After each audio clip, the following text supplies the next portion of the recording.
ये कहानी है ईशा की, जिसे फ़ोटोग्राफ़ी का बहुत शौक़ था और इसी वजह से वो देश के अलग अलग जगहों पर फ़ोटोज़ खींचने का काम करती थी। एक दिन जब ईशा अपनी फ़ोटोग्राफ़ी के लिए अगली जगह ढूंढने के रास्ते पर चल रही थी, तभी उसे रास्ते में एक जालपुर नाम का गांव मिलता है, जिसका जिक्र मैप में बिल्कुल भी नहीं था।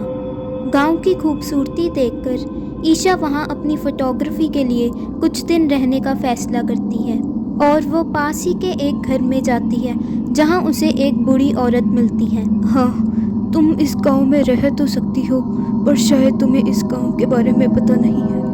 ये गांव दिन में जितना खूबसूरत होता है, उतना ही डरावना रात को। कल रात को जो यहाँ हुआ, उसे सुनकर तुम बहुत डर जाओगी।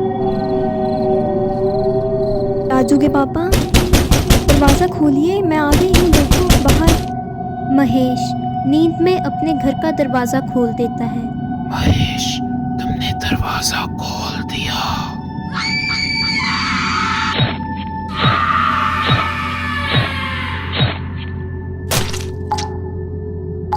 रात को यहाँ छलावा घूमता है और जो भी उसका शिकार बनता है, उसकी बहुत बेरहमी से मौत हो जाती है। छलावे की दो निशानी है कि उसकी कभी परछाई नहीं दिखाई देती और वो शीशे में भी कभी नहीं दिखता।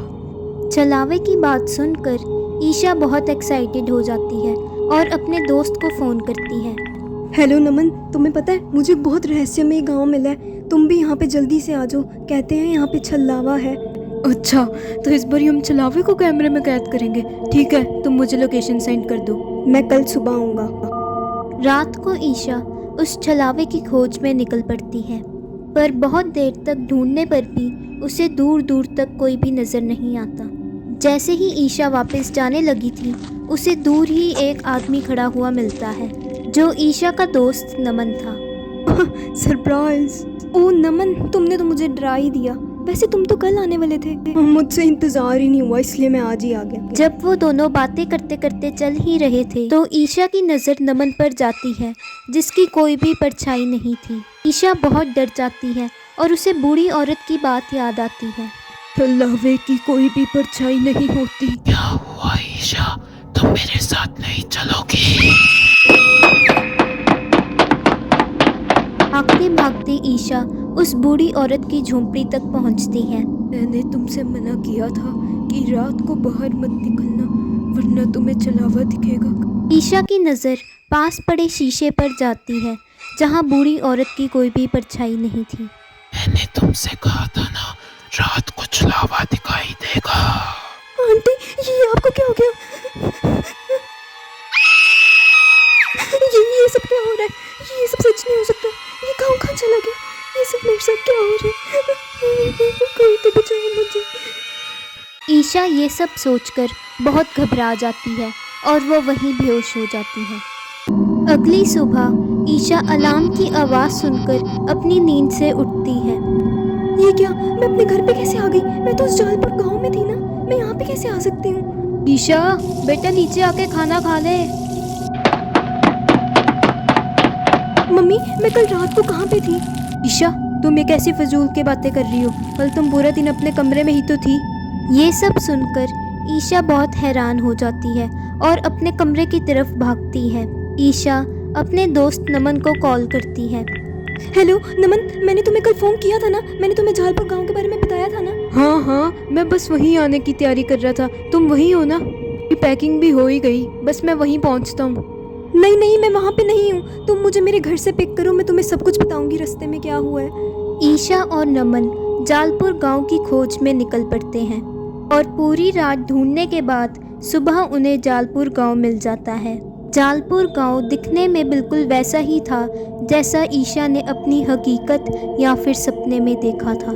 उन दोनों को पास ही में एक काम करता हुआ आदमी मिलता है, जिससे वो छलावे के बारे में पूछते हैं। अरे, ये आप क्या कह रहे हैं? छलावा? ऐसा तो कुछ नहीं होता, हमारा गांव तो बहुत ज़्यादा खूबसूरत है। पूरी रात सफ़र करने के बाद वो दोनों यहीं पर एक दिन रहने का सोचते हैं। ईशा, बाहर आओ।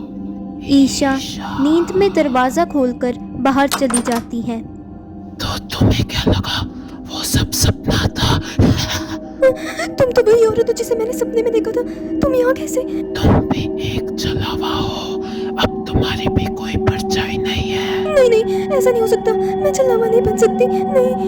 और तभी ईशा एकदम सुन्न हो जाती है और उसकी आंखें भी एकदम लाल हो जाती हैं। हाँ, अब मैं भी एक छलावा हूँ। ईशा की चीख सुनकर नमन ईशा के रूम में जाता है। ईशा अपने बेड पर नहीं है, मतलब ये ईशा की ही चीख थी।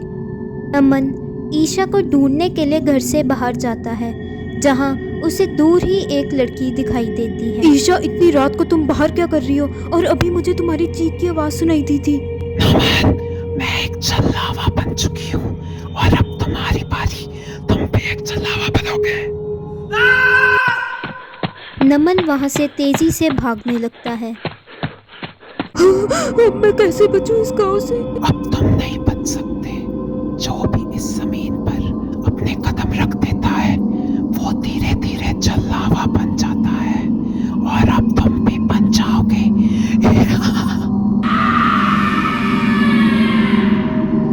नमन की भी आंखें धीरे धीरे लाल हो जाती हैं और नमन भी एक छलावा बन जाता है। एक हफ्ते बाद एक कपल झगड़ते हुए गाड़ी से जा रहे थे। पंकज, मैंने तुमसे कहा था ना कि हम लोगों को मैप लेके आने चाहिए। अब हम कहाँ पे ढूंढेंगे रास्ता? अरे वो देखो, सामने वहाँ एक बोर्ड दिख रहा है, जालपुर गांव। और वो दोनों जालपुर में मदद मांगने के लिए चले जाते हैं। तो आ गए हमारे नए शिकार।